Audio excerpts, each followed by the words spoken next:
retrouvée dans cette salle-là, à l'ISS1, et j'étais assise. Il y a une chose qui avait attiré mon attention ce jour-là, c'est que nous avons en nous toutes les ressources. Nous avons en nous toutes les ressources pour résoudre nos problèmes. Et avant d'arriver là, j'avais l'impression que je m'étouffais. Je m'étouffais parce que je sentais comme si il y avait beaucoup de choses que je pouvais faire, mais j'avais un blocage. Mais je n'arrivais pas à détecter le blocage.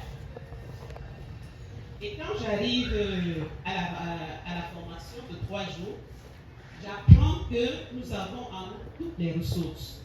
Et je dis, ben tiens, ça veut dire qu'en fait, je peux résoudre ce problème. Mais après cela, je suis partie, mais j'avais comme objectif de continuer. J'ai donc continué, j'ai fait ma formation en coaching, et justement, j'ai retrouvé ce que je cherchais.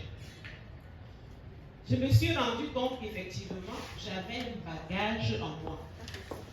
J'ai beaucoup de ressources. Vous ne pouvez pas savoir ce que j'ai fait juste aujourd'hui. Je peux un peu parler, je peux dire quelques petites choses. Au niveau de ma congrégation déjà, d'abord je suis conseillère générale. Je n'étais pas sûre que je devais porter cette charge. Je me rappelle, quand on m'en parlait pour d'autres responsabilités, je disais toujours que non, je ne peux pas. La parole que je disais toujours, c'était non, je ne peux pas. Mais tout au fond de moi, il y a cette petite voix qui te dit tu peux. Mais un blocage. Et qu'est-ce qui me bloque?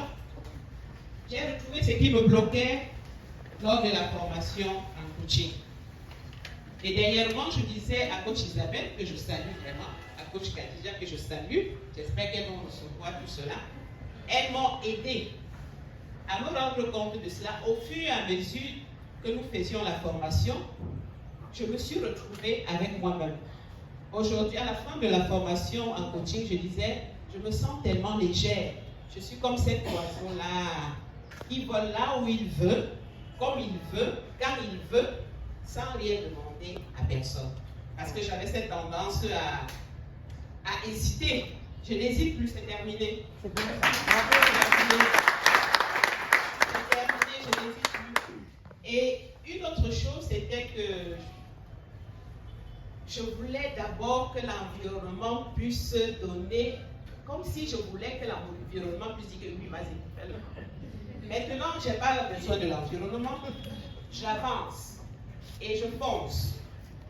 Et autre chose, c'est que, et ça aussi j'ai beaucoup aimé, c'est par rapport à l'autre. À la base, à la formation en base, en PNL, j'avais appris la bienveillance, le non-jugement, l'amour inconditionnel. Et là, je l'ai beaucoup appliqué par rapport à l'autre. Parfois, on demande beaucoup à l'autre. L'autre donne ce qu'il a. On ne peut pas aller au-delà. L'autre donne ce qu'il a. On ne peut pas forcer. On disait, chacun fait de son mieux. Et là, c'est formidable. Ça veut dire que quand je vais vers une consoeur, j'accueille ce qu'elle m'apporte. Parce qu'elle ne peut pas donner plus que ce qu'elle est en train de donner en ce moment. Et c'est magnifique. Quand on voit les choses sous cet angle, on peut s'aimer. Hein? On s'aime. La vie est belle. Merci, coach. La vie est belle parce que, non, cette personne a donné ce qu'elle a fait. Et c'est justement ce qu'elle a. On doit valoriser ce qu'elle a et encore l'aider au niveau de ce qu'elle connaît. Donc, c'est comme on dirait, la carte n'est pas le territoire, c'est sa manière d'être et il faut l'aider à ouvrir ce territoire-là davantage. Donc, cela m'a permis à aimer l'autre. Quand je vous disais dès le départ que je suis comme un oiseau. Parfois, on me demande que tu fais comment. Je ne peux pas expliquer comment je fais. Je vous dis, mais vous ne pouvez pas comprendre. Vous ne pouvez pas comprendre. Il faut être là, il faut faire la formation, il faut faire les différents exercices, il faut vivre, se laisser faire pour comprendre. J'aurais beau vous expliquer, vous ne pouvez pas comprendre. Mais, écoutez juste le peu que je vous dis là et comprenez que vraiment, ça fait du bien. Nous nous sommes rencontrés là, les les collègues avec qui on était, on ne parle que de notre formation. On ne parle que des transformations. Judith, qui était là en mars 2023, quand j'ai commencé le coaching, non, je suis différente. Il y a le Judith d'avant et la Judith d'après. Sinon, je ne pense pas que je serais devant vous en train de parler. Je suis timide en fait.